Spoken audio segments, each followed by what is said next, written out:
Gaza conflict, Schabas quits UN inquiry over bias claims.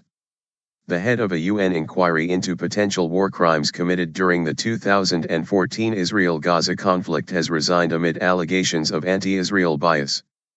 William Schabas acknowledged he had previously done work for the Palestine Liberation Organization, PLO, and did not want this to compromise the probe.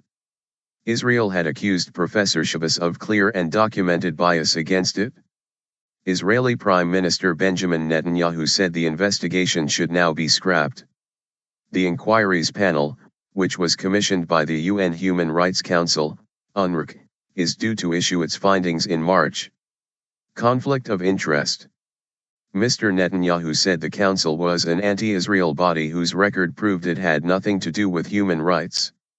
This is the same council that in 2014 made more decisions against Israel than against Iran, Syria, and North Korea combined, he said. After the resignation of William Schabas, it is time to shelve the anti-Israeli report, his committee wrote. Professor Schabas, a Canadian international law expert, was appointed last August to lead a three-member group looking into alleged war crimes during Israel's military offensive in Gaza. UNHRC spokesman Rolando Gomez said Israel had accused Professor Schabas of having a conflict of interest, AFP news agency reports, due to paid consultancy work done by Professor Schabas for the PLO in 2012. In his resignation letter, Professor Schabas said he did not want the issue to overshadow the work of the inquiry, which is at a decisive stage. Under the circumstances, and with great regret, I believe the important work of the Commission is best served if I resign, he added. Israel refused to cooperate with the investigation, saying the panel was unfairly targeting Israel and ignoring abuses committed by Palestinian militants. The Palestinians and Israel have each accused the other of committing war crimes during the 2014 conflict.